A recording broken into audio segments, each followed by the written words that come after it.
Hindi agad ako nakapagsalita sa sinabi niya. Hindi ko mahanap yung tamang salita para sagutin siya. Papayag ba ako o hindi? Ano bang dapat kong gawin? Kita sa mga mata niya ang pag-aasam na sumagot ako ng oo. Masasagot ko ba? Kung iisipin ay nasa kanila si Amanda nakatira. Hindi rin ako gusto ng ina niya. Hindi ko mapapantayan ang yaman na meron sila. Hindi kami bagay sa kanya. Pwedeng sa susunod na lang kita sagutin. Kita ko ang pagkadismaya sa mga mata niya, pero bilang ina, kailangan ko munang masigurado na magiging maayos ang kalagayan ng anak ko. I'm sorry Silver, paghingi ko ng paumanhin. It's okay babe. Pinilit niyang ngumiti, pero nagmumukha lang itong peke. Ayoko lang magpadalos-dalos, dahil ayokong malagay sa kapahamakan ang anak ko. Nakatulog ako habang nasa tabi ko si Silver, na binabantayan ng anak namin. Nagising lang ako dahil sa hagik-hak ni Hivo. Papa stop it. I'm a man now. Kunot noo ko silang pinanood, habang kinikiliti ni Silver si Hivo, kaya ayon ng bata sobra kong makatawa. Pero baby ka pa rin naman ni Papa. Sabi ni Silver habang nakaupo, at nakakandong sa kanya ang anak. Kasalukuyan silang nagdo-drawing since nakakalat ang mga scratch papers, na drenohangan yata nila sa sahig. Sandali pa lang ako nakatulog, pero nagmumukha ng dinaanan ng bagyo ang kwarto namin. Hindi ka na po magwo-work Papa? Tanong ng anak ko. Pinanood ko lang sila na mukhang wala ng pakialam sa mundo. Ni hindi nga nila napansin na gising na ako.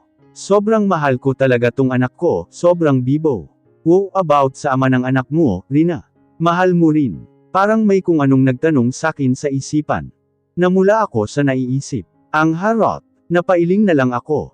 Magwo-work pa rin si Papa of course. Papa. So kailan ulit kita makikita?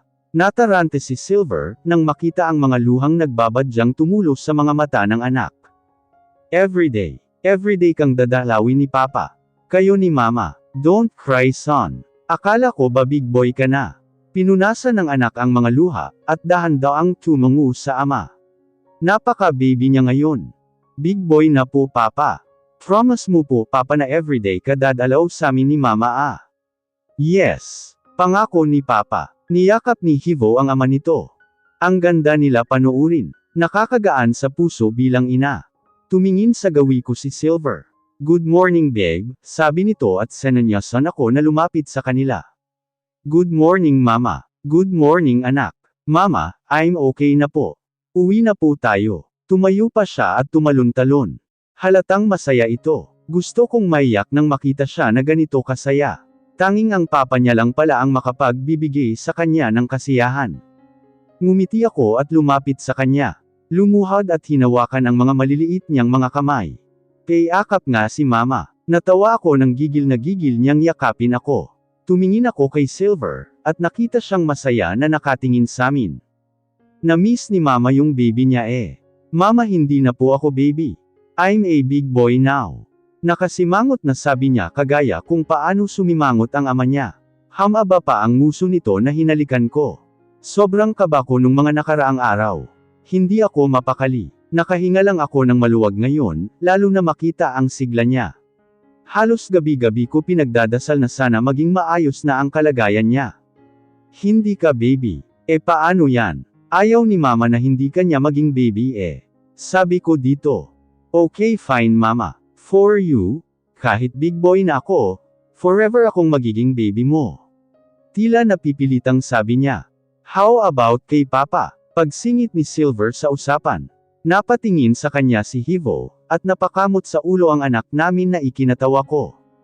Okay Papa, baby mo na rin ako. Natawa si Silver at kinuha ang anak para kargahin. Tumayo ako para mapantayin sila. Pero dahil sadyang matangkad si Silver, ay tumangala ako sa kanila. May surprise si Mama sayo. Kumunot ang noo niya. Tila may iniisip. Particular na kilos na nakikita ko madalas sa papa niya. Why Mama? It's not my birthday today. May regalo si Mama sayo.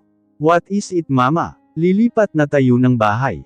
We will live together with Papa. After kong sabihin yun, ay malapad na ngumiti ang anak ko, at agad na nagsusumigaw sa sinabi ko. He looks so happy. Tumalon-talon pa siya at umikot-ikot. Pero mukhang hindi lang si Hivo ang na-surprise, dahil pati si Silver ay gulat na nakatingin sakin, at mukhang hindi niya inaasahan na papayag ako agad. Really mama? Yehey! Makakasama natin si Papa. I've think about it. My son is happy with his father, kaya bakit ko hahadlangan iyon? I'm sure may solusyon sa mga worries ko, and may naisip na ako to counter that. Bumukas ang pintuan, at biglang pumasok si Hana. Kuya, hindi makapaniwalang sabi niya, na makita si Silver sa loob na kasama namin. What are you doing here? Sinaman siya ng tingin ni Silver. Alam na ni Hana ang rason, kung bakit kaya agad itong tumakbo palapit sa pintuan. Natakot yata. Hi Tita Hana, nagpababa ang bata sa papa niya, at tumakbo kay Hana at nagpakarga. Look Tita, Papa is here, masayang sabi ng anak ko sa tiyahin niya. Sobrang saya ng gwapo kong pamangkin ah. Are you happy na nandito na si Papa? Tanong ni Hana sa anak ko at tumungo naman ang anak ko dito. Umakbay sakin si Silver at yamakap di kalaunan. Thank you for raising him babe. Thank you at pumayag ka na tumira kayo ng anak natin sakin, tumungo ako sa kanya, at ngumiti kahit na hindi niya makita. Para sa anak ko, lahat ay gagawin ko. Gusto niyang makasama ang papa niya, so who am I to hinder? Ehem. Agad akong kumalas sa yakap ni Silver dahil sa tikhim ni Hana. Nakataas ang kilay samin ni Hana, habang karga-karga ang anak namin. Tila nanunukso ito, pero sinaman lang ulit siya ng tingin ni Silver, kaya nagkunwari itong nang iwas tingin at piling makipaglaro sa anak ko. Kuya sorry na, kasalukuyan kong pinapakain si Hivo, habang si Hana ay kinukulit ang kapatid na patawarin siya. Stop it Han, ang dumi mo. Hama ba ang nguso ni Hana? Nang hindi pa rin masuyo ang kapatid, na halata namang enjoy sa ginagawa, ay agad niyang ipinulupot ang mga kamay sa braso ng kuya niya. Kuya sorry na. Mama, bakit nag-so sorry si tita kay papa? Napatingin ako sa anak ko, na nagtatakang nakatingin sa tita at papa niya. Hayaan mo na sila anak. Naglalaro lang sila. Sige nakain ka pa para lumakas ka ulit. Kuya ang pangit mo. Nagpapadiyak na lumapit si Hana sa amin ni Hivo, at tinabihan ang anak ko. Am I ugly body? Tanong niya kay Hivo. Ang anak ko naman ay tumingin sa papa niya, at kay Hana na masama ang tingin kay Silver. Napakamot sa ulo ang anak ko at tumingin sakin, tila nang hihingi ng tulong. Yes baby. Bakit? Natatawang tanong ko sa kanya. Anong isasagot ko kay papa, mama? If I say sa yes, masasad si tita.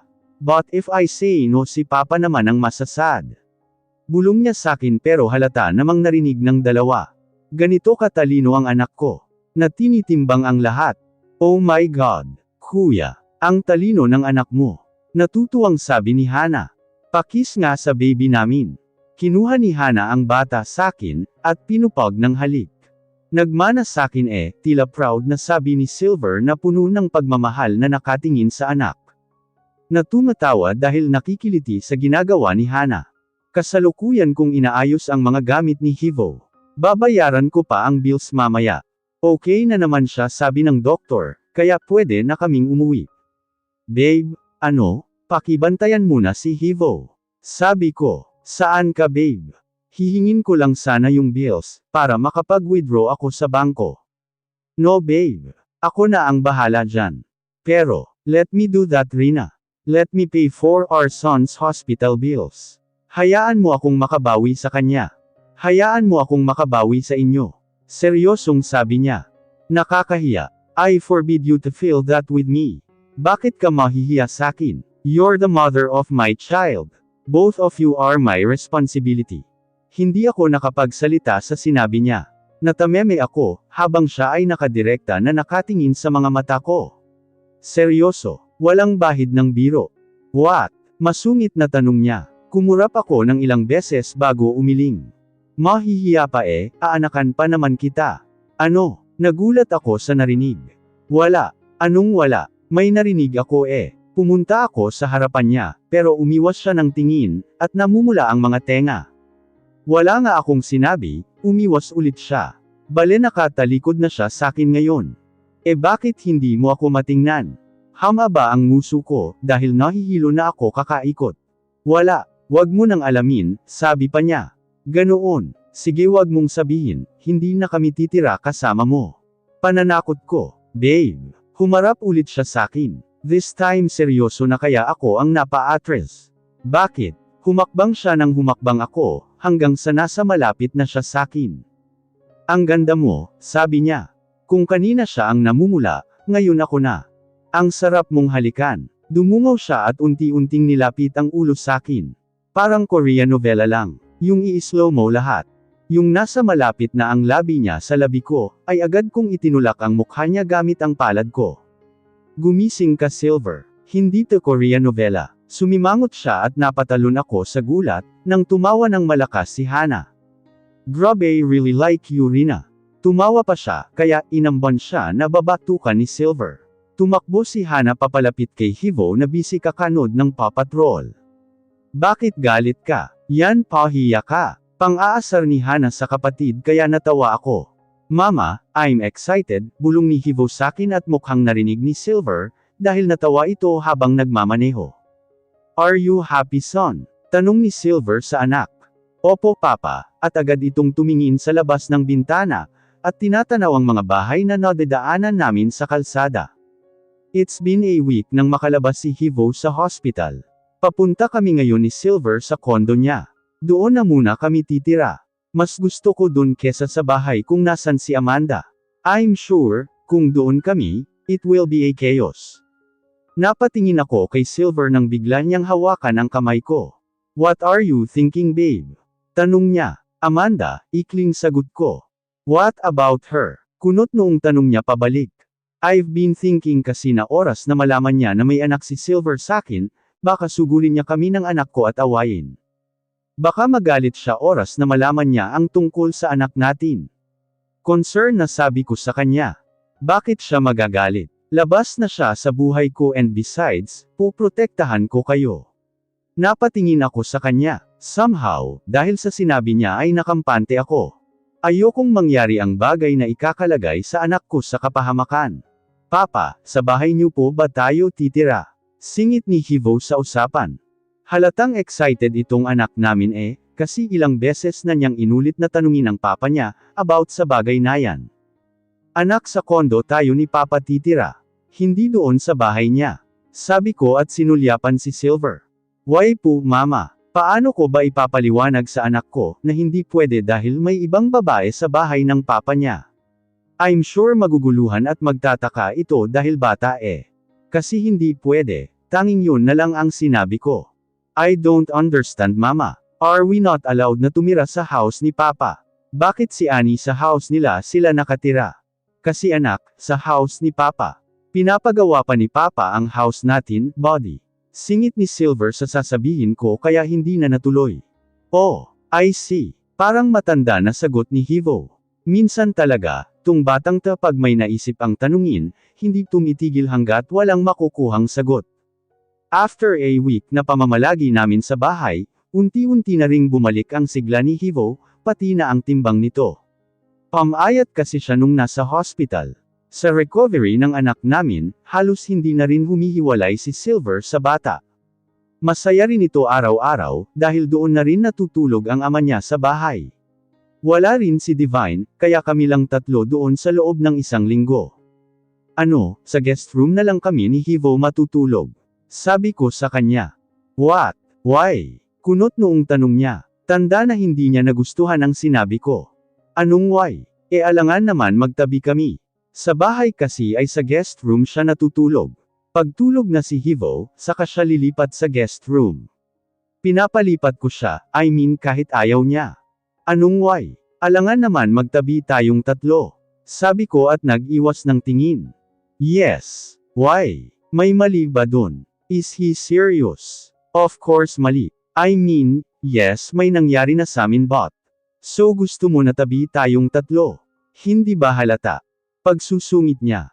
Sungit. Hindi nga ako matandaan, bulong ko. Huwag kang pasi siguro. Baka mamaya, anakan kita ulit. Nanlalaki ang mga mata ko, na bumaling sa kanya. What the? Napaka-pasmado ng bunganga mo Silver. Namumulang sabi ko sa kanya. Nakakatampo ka na babe. You keep on calling me by my first name. Kala mo naman. Ano? Pagtataray ko. Wala. Anong wala? Sige ituloy mo, wala daw. Maraming sinasabi, kalalaking tao. Sabi ko maganda ka. Kaya dapat babe na ang tawag mo sakin always, para mas gumanda ka palalo. Sabi niya at ngumiti kita ang dimple sa pisngi. Parang timang. Nambola pa, sabi ko. Mama, papa nag-aaway ba kayo? Lumingon kami ng sabay ni Silver sa anak namin, na inosenteng nakaupo sa upuan sa backseat ng sasakyan, habang papalit-palit ang tingin sa amin ng papa niya. No anak, hindi kami nag-aaway ni papa. Nakangiting sabi ko. Yes son. Nagpapalambing lang si papa kay mama. Sabi pa ng makong kaya napairap ako. Saan mo gustong kumain ngayon? Tanong ko sa kanya. Jollibee mama. Gusto ko kumain ng fried chicken. O babe, Jollibee daw, taas kilay kong sabi kay Silver. Hindi ko maiwasang hindi matawa, nang makitang pinipigilan ni Silver ang manggiti. Kilig yan. Babe, you make me blush. Dugtong ko. Ano mahinang sabi niya. Agad ko siyang nasapak sa braso. Napaka ng lalaking to. Saan ta pinaglihi ng mama niya? Yung ano mo babe ah. Umayos ka, sabi ko. Imbes na seryosin ako ay tinuwanan lang ako ng lalaki.